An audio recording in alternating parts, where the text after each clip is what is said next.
Jimbo's Garage. Good afternoon, everyone. Welcome back to Jimbo's Garage. Well, today I got a really good video for you. You know, most of the TIG welding I do happens here on the end of my welding table. And I just thought it would be a really good idea if I had some sort of a stool that was attached to the welding table that was able to swing in and swing out. So when I'm using it, I can just swing it out. When I'm not, I can just swing it in and it's out of the way. I happen to be watching a YouTube creator, Pask Makes, and he had designed and made a swing out stool on the end of his workbench. I just thought that that was a really good idea. I'll put a link in the description to his channel below. He makes some pretty cool stuff. So we're going to be doing something very similar, a little bit more personalized, a little bit more different, but the same idea. Let's get started on today's video. Alright, so after scrounging around, I was able to find some 1/2 inch by 2 inch flat bar stock, and that's exactly what I needed, and I had just enough to get this project done. I don't think I had too much left over, but hey, it worked out perfectly. I'm just getting all the pieces I needed sliced up and to be sure I got enough to do the job. And once I got that done, it was time to just start laying out. Now this is going to probably be parts of the hinges right here, and I do wanted to get everything nice and rounded off smooth and get everything ready to go. You know, I took it over to the Burr King. There's a lot of grinding here, and I really put this to the test. I got a brand new belt on there from 3M, and tightened everything up, and I was just curious. I've never done anything this heavy duty. I wasn't certain how I wanted to tackle it, but I thought I would just try it with the Burr King grinder right here. Wow. You can see that this thing literally just cuts it like butter. Now this is 1/2 inch plate, and you can just see how that thing just effortlessly cuts that nice and smooth. It really hogs out some metal. You know, fast too. I mean, this did not take, even it sped up a little bit, but it didn't take too long at all. You can just see the metal and how it just rips it off right there. Anyways, once I got that done, I took it over to the mill, and this is, again, these are the hinge pieces. I left them long because I'm going to be later cutting them off shorter, like little short tabs, but I wanted to be able to work them a little bit without having some small pieces. So I left it long so I could pre-drill the holes in. And you know, I don't use my mill that often, but man, when you need it, you really need it. In this situation here, it worked out perfectly.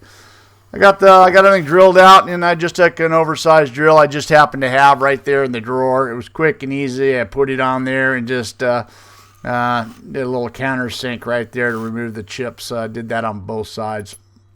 Now here's my Harbor Freight press with my Swag Off-Road brake assembly, and I have had this for a couple months now, and again, this is 1/2 inch plate. I put it in there and there was no issues at all. It's just 20-ton press, and that just bent that just the way I needed it perfectly.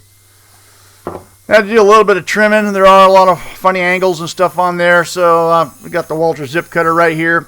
It's 18-volt cordless, and this thing ripped right through. This is a pretty big wide angle. I couldn't really get it on pretty much anything else I had. This is really the only way to go. It worked out really good.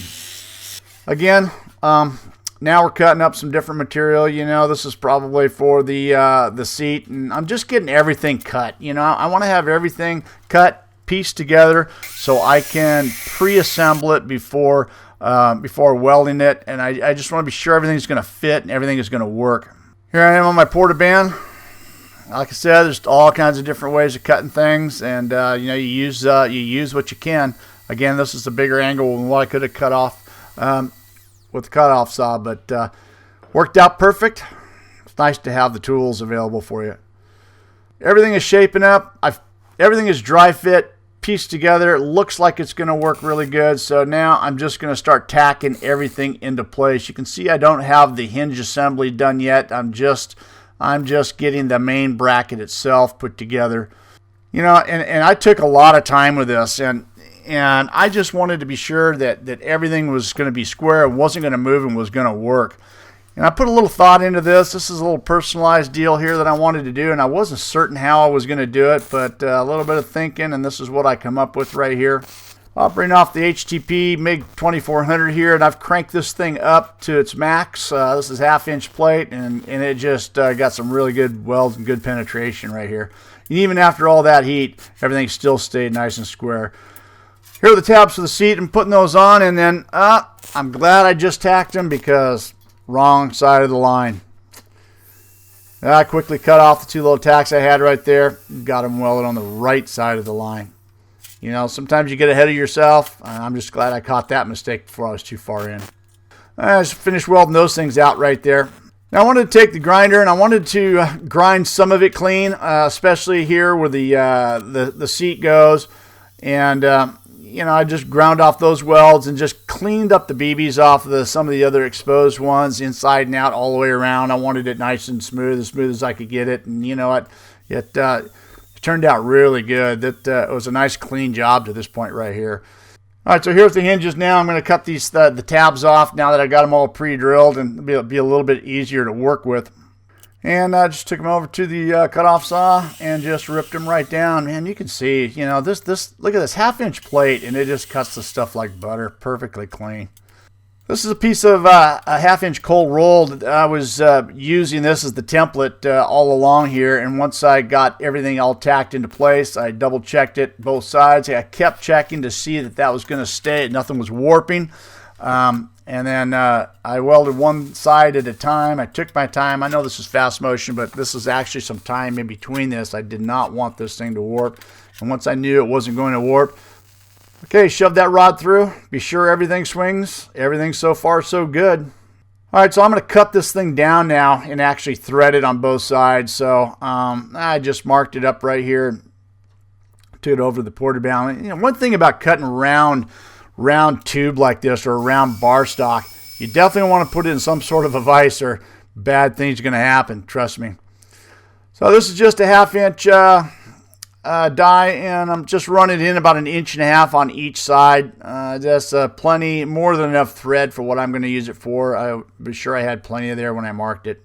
Yeah, I wasn't certain what I was going to use. At one time, I thought I was going to just get a long 1/2-inch bolt, but you know what? I had this bar stock, and so I thought, what the heck? I may as well just make my own. Yeah, it worked out pretty good. That nut spun on there nice and easy, and that was perfect.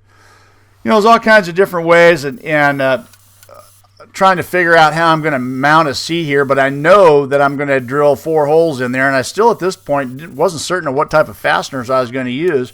So I just played it safe and drilled a 1/4-inch hole in 4 locations, knowing that whatever I do, I'll be able to anchor it that way. And here's a little customized, personalized part of this project. You know, I've cut out a couple plates on the plasma table here, and little plates that are going to be on both sides. Just add a little personal touch to it. And I wanted to be sure that when you swung the stool from one side to the other, that the JG would be not backwards. So I cut 2 plates backwards against each other. So if you're reading it from one side to the other, it's the right direction. This is just a piece of flat plate that I pre-painted and sandwiched it in between. And then the plate fits right on the top right here. And then I wasn't certain how I was going to attach it, but I kind of like these little button tacks right here. It kind of makes it look that metal rustic type of look, and I don't know, it's pretty cool. There's the other one. Everything fit in there perfectly, and just button tacked it all together. You know, for the seat, again, this is something that I was just hitting and missing, and I wasn't certain of what to do or what size to make it. I just grabbed this 5-gallon bucket, used the bottom of the bucket for a template, which looked about the right size for me. Besides that, it made a perfect circle, and I was able to take it over to the bandsaw and cut that out, and that was the start of the seat.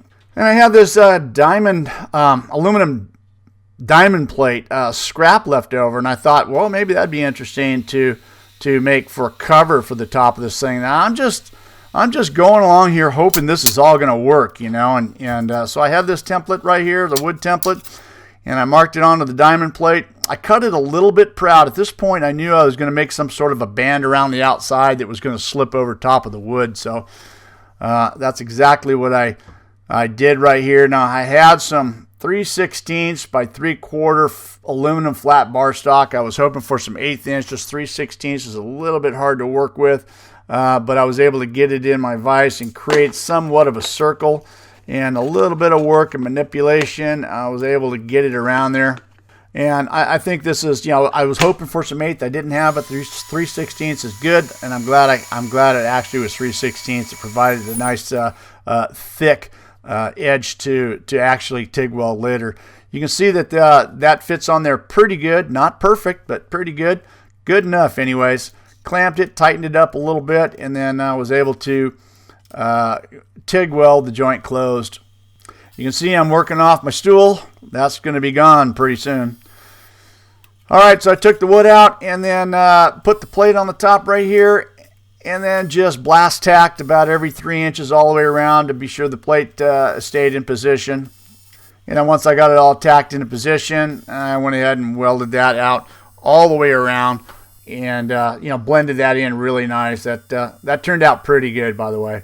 You know, I almost hated to grind it off. It looked pretty good, but I wanted to get the grinder, and I wanted to grind everything down nice and smooth and flat, and kind of round over the edge from the band on the side to the diamond plate. I wanted to have a rounded surface. I didn't want to have a sharp feeling surface, so that's what I did. I just ground everything down and blended it all in, and that worked out pretty good.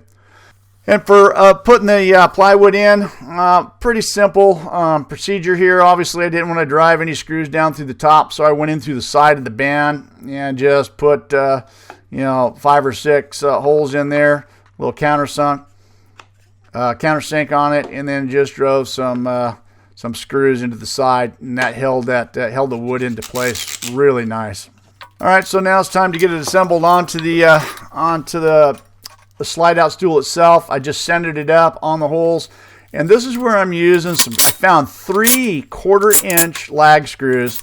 I didn't have a 4th one, so this one was a 5/16. It was a little bit big. I had all kinds of issues with it. I had to change over to a different bit. I couldn't get the thing on, but ultimately, after a little bit of persuasion, I got the thing on, and hey, nobody's going to know except for people watching this video and me that one is a 5/16 and not a 1/4. Not a big deal.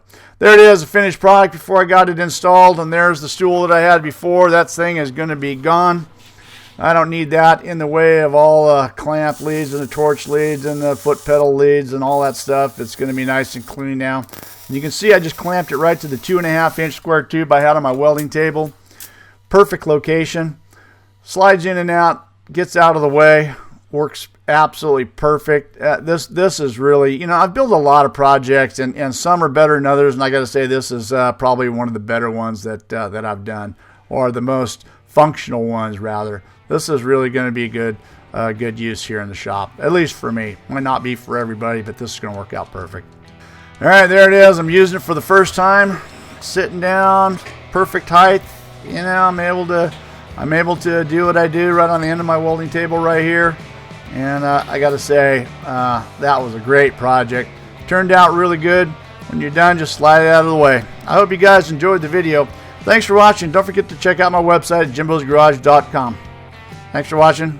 Don't forget to rate, comment, subscribe for more videos. See you next time on Jimbo's Garage.